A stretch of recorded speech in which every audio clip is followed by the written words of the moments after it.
সকলোকে নমস্কাৰ। এটা বিশেষ উদ্দেশ্যত আমি গুৱাহাটীলৈ গৈ আছোঁ। মোৰ লগতে আৰু 4গৰাকী সাংবাদিক আছে।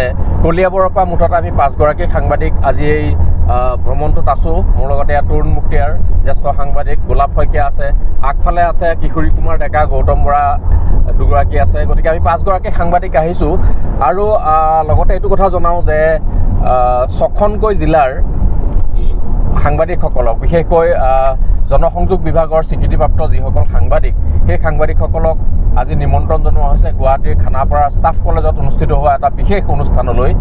কি অনুষ্ঠান, কি উদ্দেশ্য আছে, সেই গোটেই কথাখিনি আজি এই ভিডিঅ'টোত মই আপোনালোকক দেখুৱাম। গতিকে ভিডিঅ'টো আপোনালোকে শেষলৈকে চাব। আৰু এটা অত্যন্ত গুৰুত্বপূৰ্ণ বিষয় লৈ পেলাই আজি এই অনুষ্ঠানটো আচলতে হ'ব। গতিকে আমি সেই বিশেষ গুৰুত্বপূৰ্ণ কথাটোৰ কাৰণে আমি আহি আছোঁ। আৰু কি উদ্দেশ্যত আজি অনুষ্ঠানটো আয়োজন কৰা হৈছে বা কি বিশেষ গুৰুত্বপূৰ্ণ কথা ভিডিঅ'টোৰ পৰৱৰ্তী দৃশ্যাংশত আপোনালোকে চাবলৈ পাব। গতিকে ভিডিঅ'টো আপোনালোকে শেষলৈকে চাই থাকিব।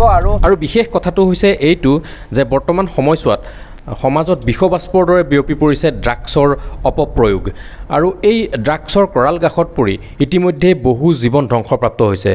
বিশেষকৈ নৱপ্ৰজন্মৰ বহু যুৱক যুৱতীৰ লগতে ভিন্ন বয়সৰ লোক আচলতে ড্ৰাগছৰ কৰাল গাখত পৰিছে। আৰু এই ড্ৰাগছৰ যি ভয়াৱহতা, এনে এটা গুৰুত্বপূৰ্ণ বিষয় লৈ অসম চৰকাৰৰ সামাজিক ন্যায় আৰু সবলীকৰণ বিভাগে এখন কৰ্মশালা বা আলোচনা চক্ৰৰ আয়োজন কৰিছে।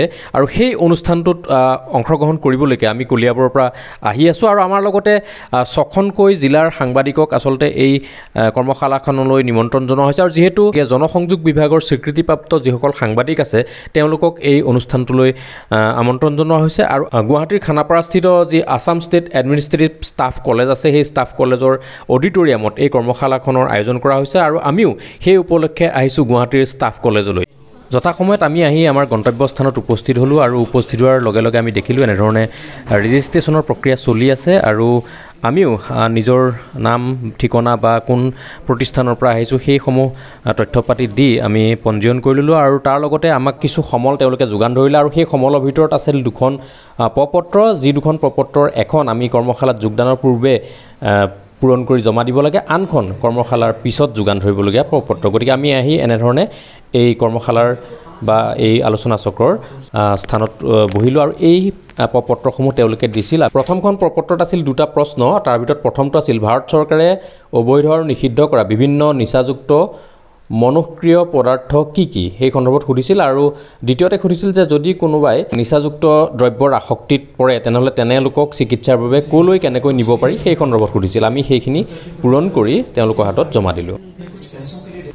আৰু অনুষ্ঠানৰ আৰম্ভণিতে এইদৰে আদৰণি পৰ্ব চলিছে। আৰু এই অনুষ্ঠানত উপস্থিত আছে সামাজিক ন্যায় আৰু সবলীকৰণ বিভাগৰ সঞ্চালক ভাস্কৰজ্যোতি মান্তা। তেখেতে আদৰণি ভাষণ আগবঢ়াইছে। আৰু তেখেতে যিখিনি কথা কৈ গৈছে তাৰ সমান্তৰালকৈ যি ছাইন লেংগুৱেজ আছে সেই ছাইন লেংগুৱেজত কথাখিনি বুজাই দিয়াৰো ব্যৱস্থা কৰিছে।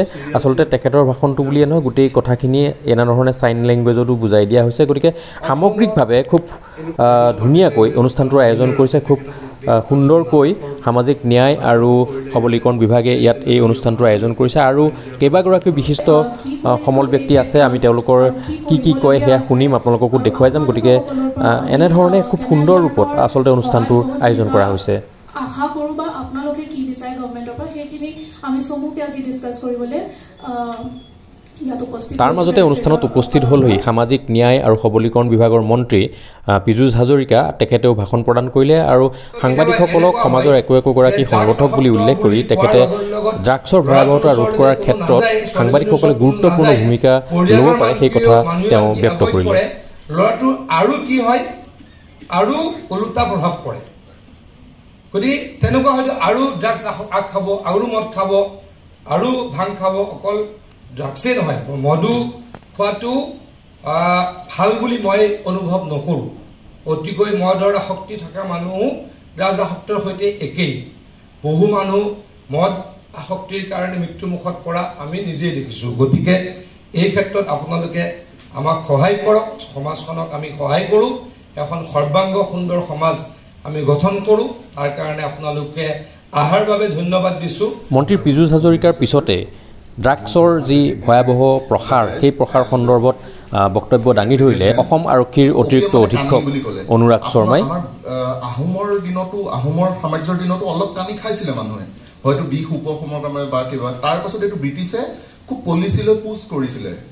কিছুমান আপোনাৰ নগাঁও নিচিনা ডিষ্ট্ৰিক্টত খুব বেয়া চিটুৱেশ্যনেই হৈছিলে সেইটো সময়ত। গতিকে এইটোৱে হিষ্ট্ৰী আছে। কিন্তু কিছুমান ড্ৰাগছ আমাৰ কাৰণে একেবাৰে নতুন, যেনেকৈ ধৰক আপুনি হেৰইন কওক, মেথামফেটামাইন কওক, এইখিনি আমি সৰু থাকোঁতেও দেখা নাই বা হোৱা নাই। এইটো নতুনকৈ এণ্টাৰ হৈছে।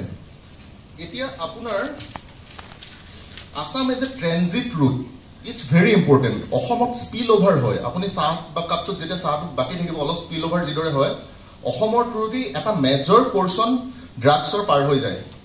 কিন্তু আমাৰ মানে we as an organisation, as a part of government agency, আমি কিয় প্ৰাউড ফিল কৰিব লাগে, যেতিয়া ম্যানমাৰৰ পৰা ড্ৰাগছটো ওলাই মণিপুৰ হৈ আপোনাৰ গৈ নৰ্থ ইণ্ডিয়া বা হেৰি যায়, ন' আদাৰ ষ্টেট হেজ ডান দিছ মাছ।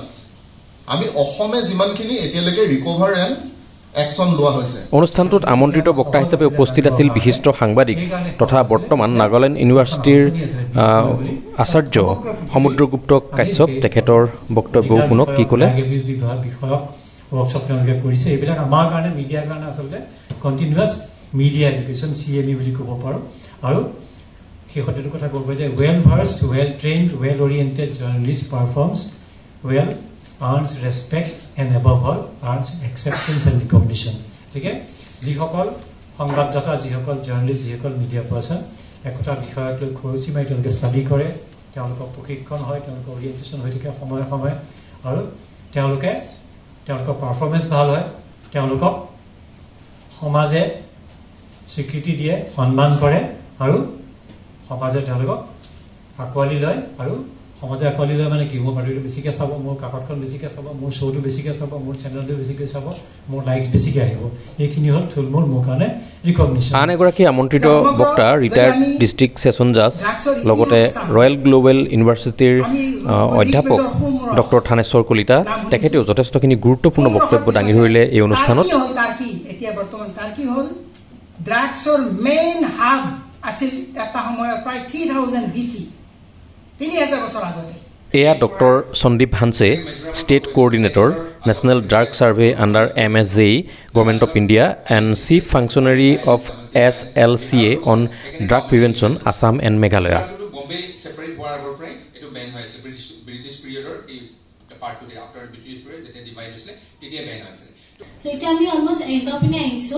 আৰু এনেদৰেই আহি আহি প্ৰজেক্ট কোঅৰ্ডিনেটৰ অনম্ৰিয়া বৰুৱাই আঁত ধৰা অনুষ্ঠানটোৰ সামৰণি পৰ্বত উপনীত হ'লহি। আৰু অনুষ্ঠানটোৰ সামৰণিত যিসকল সাংবাদিকে অনুষ্ঠানটোত অংশগ্ৰহণ কৰিলে তেওঁলোকক প্ৰমাণ পত্ৰ দিয়াৰ ব্যৱস্থা কৰিলে। 6খনকৈ জিলাৰ প্ৰায় 60গৰাকী সাংবাদিকে এই অনুষ্ঠানত অংশগ্ৰহণ কৰিছিল আৰু তেওঁলোকক প্ৰমাণ পত্ৰ দিয়াৰ ব্যৱস্থা কৰিলে উদ্যোক্তাসকলে।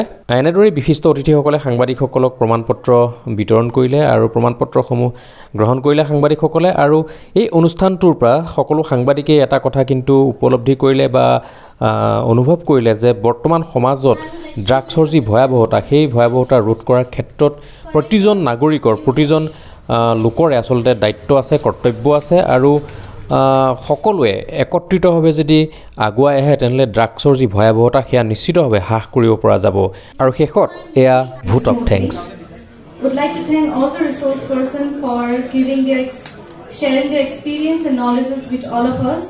Today's resource persons were Anurag Sharma sir, Dr. Samudra Gupta sir, Dr. Thaneshwar Kalita sir, and Dr. Sandeep Hanse sir.